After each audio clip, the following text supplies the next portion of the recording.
Okay, we're looking at setting up a site plan drawing. It's going to be a little different than regular architectural drawing, okay, because of the measuring system that we use is different. We're just jumping right into it, aren't we? So site plans are drawn on the media, anywhere from 8.5 and 11 up to, an E-size sheet, 34 by 44 or 36 by 48.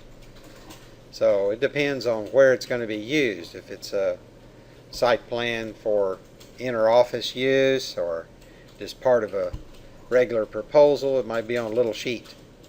So some planning offices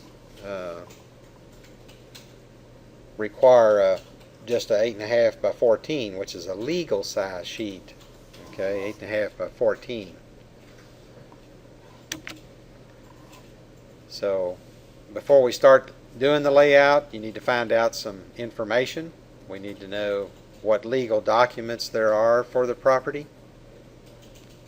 This is the drafter's job a lot of times, and some of this work is done at the civil drafter. Okay. Civil engineer's office. Sometimes the architectural drafter doesn't get into this. Okay. We might use a surveyor's map. We might go to the PVA office and get information there. And of course our zoning department. That's probably the first thing we would do here in this area.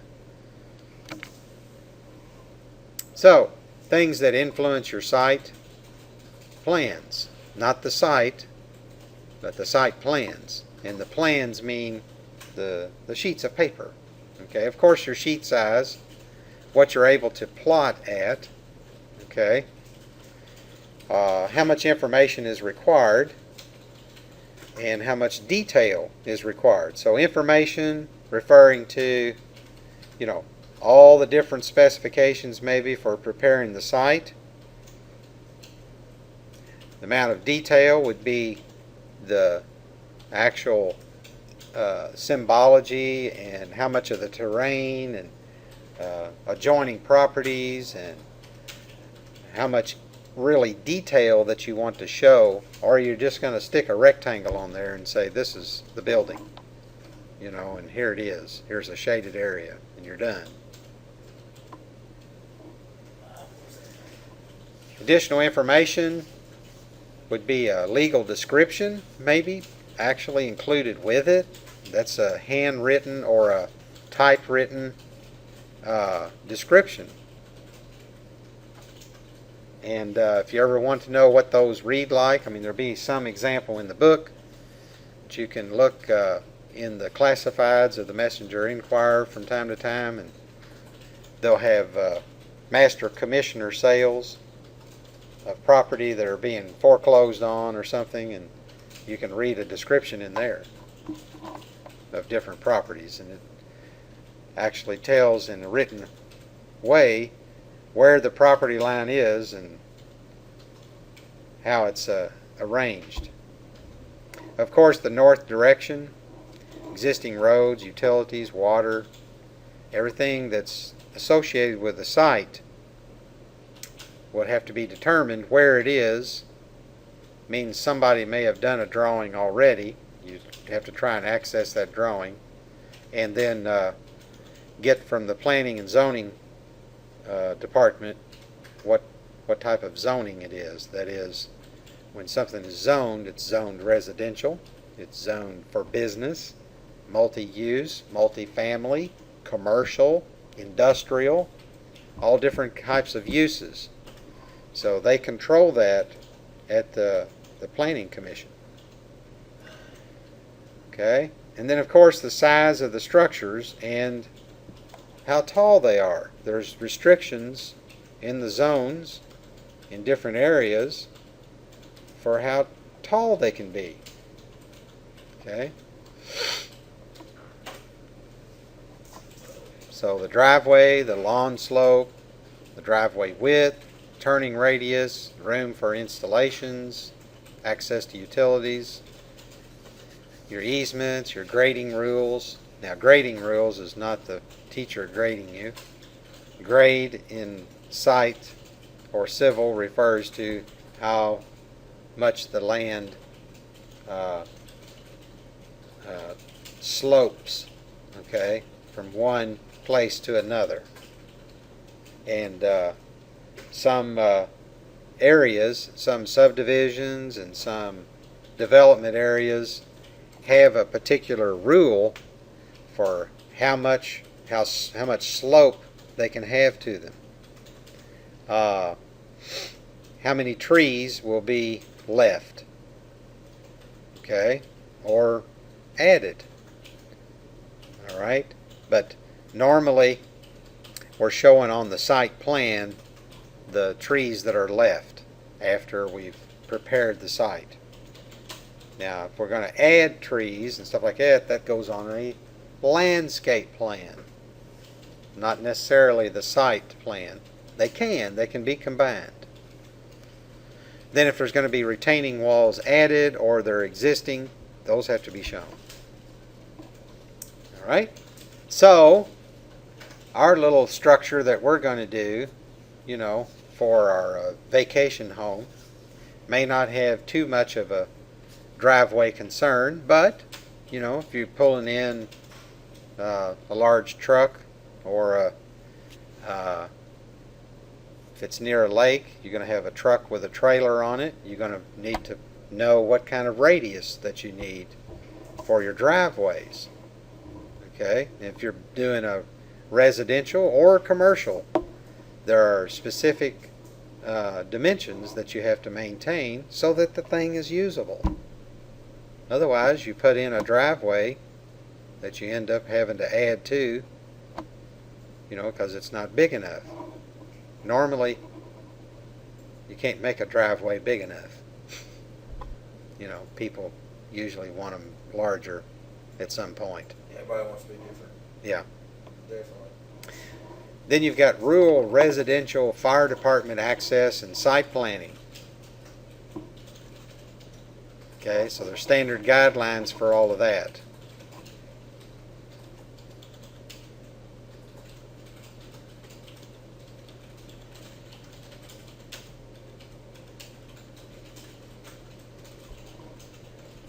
So they have to know where the fire safety zone is, what department it's under, where is the water supply going to come from. It needs to be noted on there for that type of planning.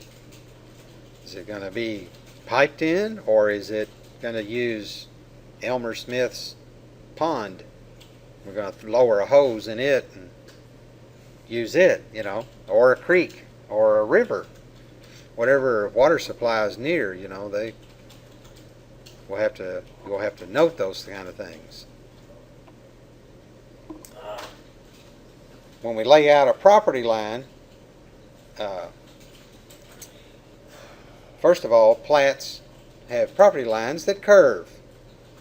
Okay, so we have to a lot of times tell their radius, tell the length of the curve, and tell what kind of angle it is, the change or the included angle. Okay, so this right here is just a standard property line. We don't dimension it like this. That'd be like architectural, like for a home, a wall or something, right? So we put on there the bearing it is, okay, which way that the line is oriented to true north. So starting from here, it's going south, okay, because north is always vertical on your sheet of paper. So therefore, this property line is going generally south. That's what that S means. Okay, so it's in this southwest quadrant. And it's going at 34 degrees from south, 34 degrees, 9 minutes, 22 seconds. Okay, 34 degrees, 9 minutes, 22 seconds. There's 60 minutes in a degree. There's 60 seconds in a minute. Okay, so that's how it's noted on the plat, property plat, and then the distance of it. So it's like a vector. And the distance is in decimal feet.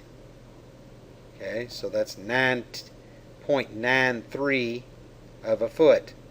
It's not 93 inches. It's 0.93 of a foot. So that would be, pert near a foot. 0.93 times 12.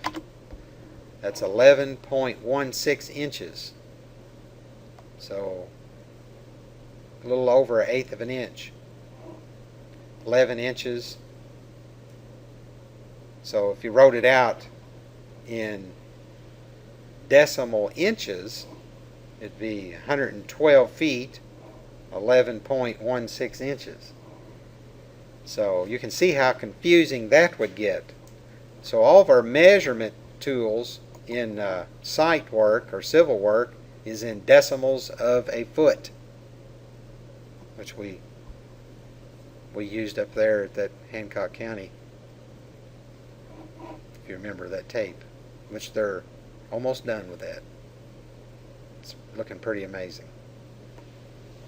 All right, laying out the property lines then that are curved, we have to give a radius and then give the length of that curve. Okay, and we tell it the change in angle. Okay, so this one here is the length of it and then the degree of change. Length of it, degree of change. Okay, so when we're doing a curve, like a road curve, this is what one way it can be noted. Actually, 3 different ways. As long as we give the radius, or if we use the radius, then we give the length and the total length. Or we can do it in this way, with little dots, little circles. Or we can tell the change in degrees for each one.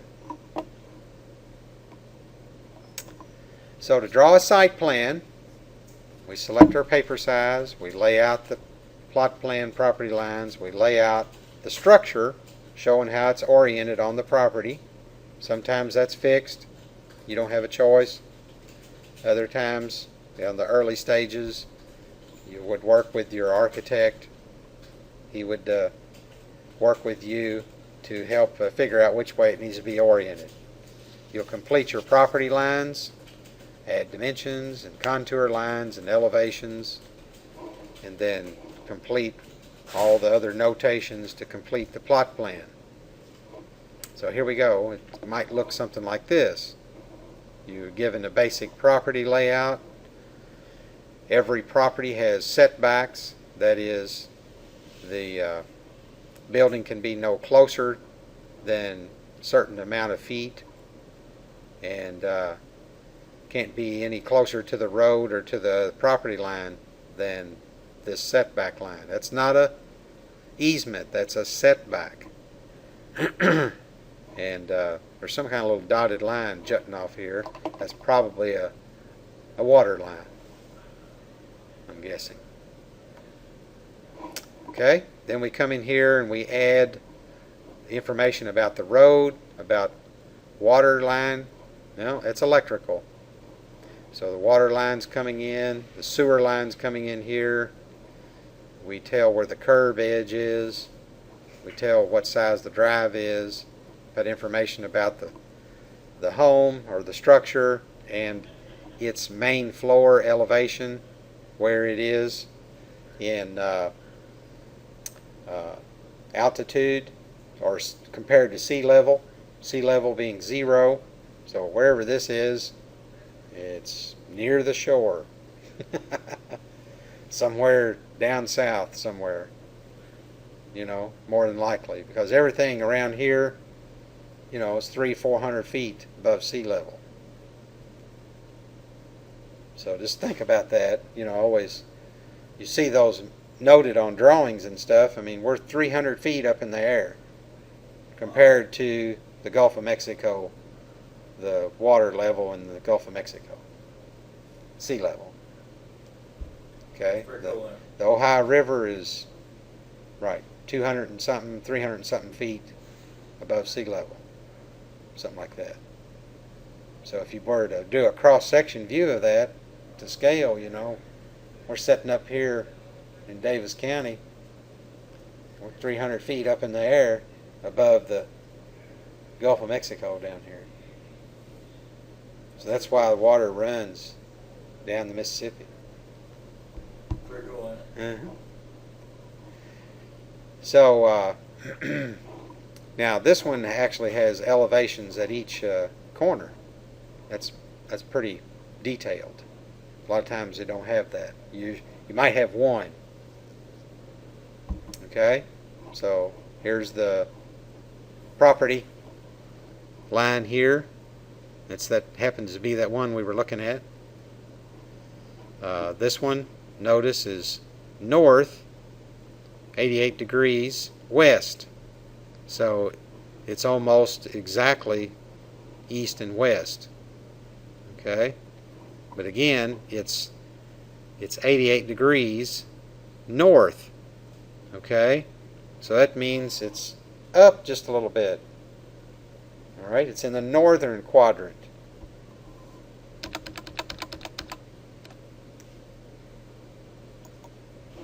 Okay, so here's your ordinance. So that line is actually going up this way just a little bit. Whoop.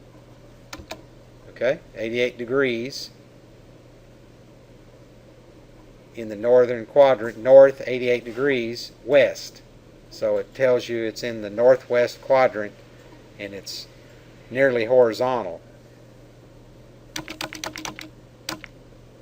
Okay, and then this one here is north 1 degree, 29 minutes, 48 seconds. So it's almost perfectly due north. It's just 1 degree off toward the west. Okay, toward that northwest quadrant. All right, then here's a little simple plot plan that's made from all of this site plan work. Okay, so it looks almost exactly like it. It's got the north arrow on it, and it's got the little details, legal description. Okay, a simple legal description on there. So that's a basic site plan. Your checklist then, which is in your book. Site plans for special applications may require additional information. So you may have to have more pieces of information to get your site plan done. But if you look in your book, there is a list of items that you want to check off to make sure that you have on your site plan for a basic one. Now, contour lines represent intervals of equal elevation. All right. So it starts off with a gridded survey. They will actually lay out a square grid, maybe in this case every 20 feet it looks like, and they'll step out, measure out to all these different intersection points, and they'll take an elevation reading at that intersection. Okay, these are like, they're not drawing lines on the ground, but they are using a transit to locate these points exactly in a rectangular pattern, okay, or a square pattern, like a grid, similar to a checkerboard. All right, then once we find all those elevations, we actually write at this corners what the elevation reads. Okay, then we draw pretty much freehand, and in the CAD system we'll pick points that match up where, let's say in this case, the 100-foot line reads. Okay, so let's just look down through here. 100 feet is here. It says at that intersection and that one, but when we read this intersection point, it was 99. So we got to move this way So from 99 to here is 3 feet of elevation change. So we guesstimate where and estimate where 100 feet elevation would be, and so forth. We follow that all the way through. Okay, so you get a overhead view of what it would look like if you were to slice the land up into sections, like when you slice a ham, and you kind of look at it, and it's, stair-stepped. That's what you're kind of looking at here with the contour. All right. Then there is at times necessary to do a profile to show what that land looks like in comparison to the building if we were to cut the whole earth into along with the building and look at it. Okay, also for doing what we call cut and fill and figuring out a better slope to it so that it's more pleasing, it drains water better, or we need to cut it in to build on it.